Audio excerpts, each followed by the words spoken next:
A published report says Toronto's Condo King Brad Lamb has been delaying projects in Alberta as the oil crash continues to hit the province's real estate market. But Lamb's telling us it's actually all of his projects in construction that are delayed, not just the ones in Alberta. Here to set the record straight and to get a sense of the industry at this point, CEO of Lamb Developments, Brad Lamb, joins us now. Good to have you with us. Good to be here. So what is it that's had you saying, you know what, we got to put the kibosh on all new developments, not just what's going on in Alberta? Well, we're not putting the kibosh on any developments. What I said was our projects in Alberta are delayed. What does that mean? Well, it doesn't mean I'm delaying them. So there's one event is me intentionally slowing something down because some external factors taking place. And another statement is just that they're delayed by normal course of action. So, I've never completed a project remotely on time. No condominium developer has. Right. We try our best, but there are so many things that can go wrong. So many things that delay projects. In the case of Alberta, there's no doubt there's been a sales slowdown. Right. That never really affects us in any market. We're never the biggest in any market. We bring out 200 or 300 units at a time, and we tend to sell them in a year and a half to 2 years, which is about the right time to get started.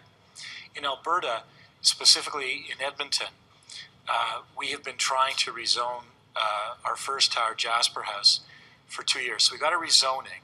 The next step is a DP, which is development plan.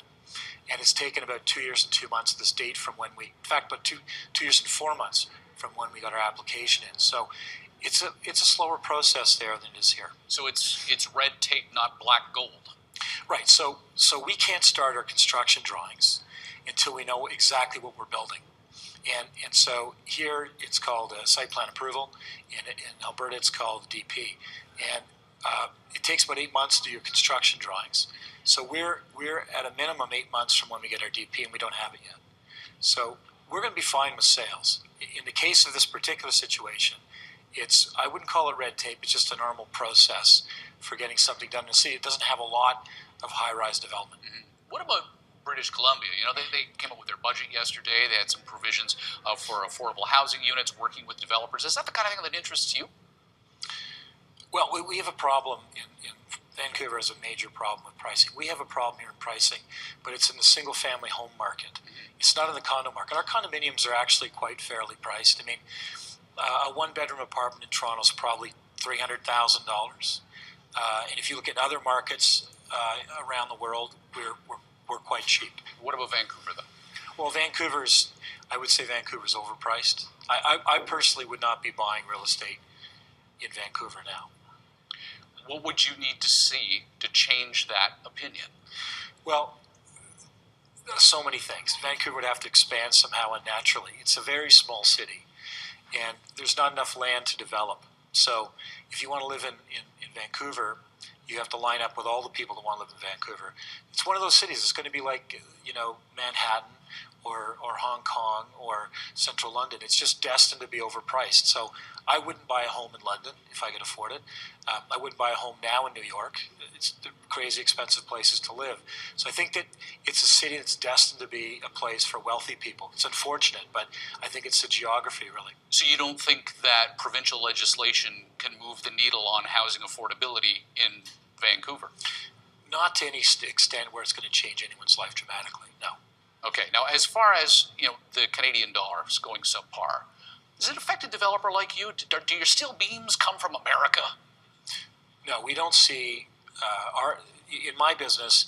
In the commercial business, you see American buyers, but in the residential high-rise business in cities, we don't see American buyers. No, I mean by the materials necessary for you to build your actual condos. Are your costs going up? No, our costs are actually rising, but not because of the American dollar and the Canadian dollar. We're probably seeing. I would say that a moderately expensive building in Toronto would cost about $200 a square foot today. Mm-hmm. And that would have cost 2 years ago about $190 a square foot. So we're seeing, 2 to 4% inflation.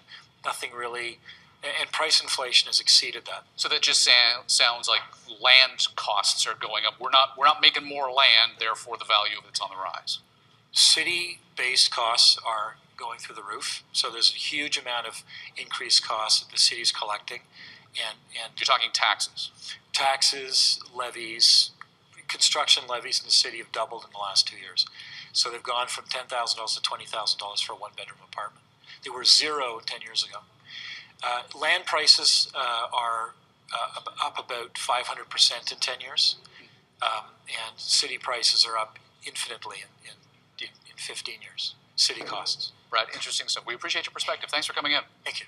Brad Lamb is the president and the CEO of Lamb Developments.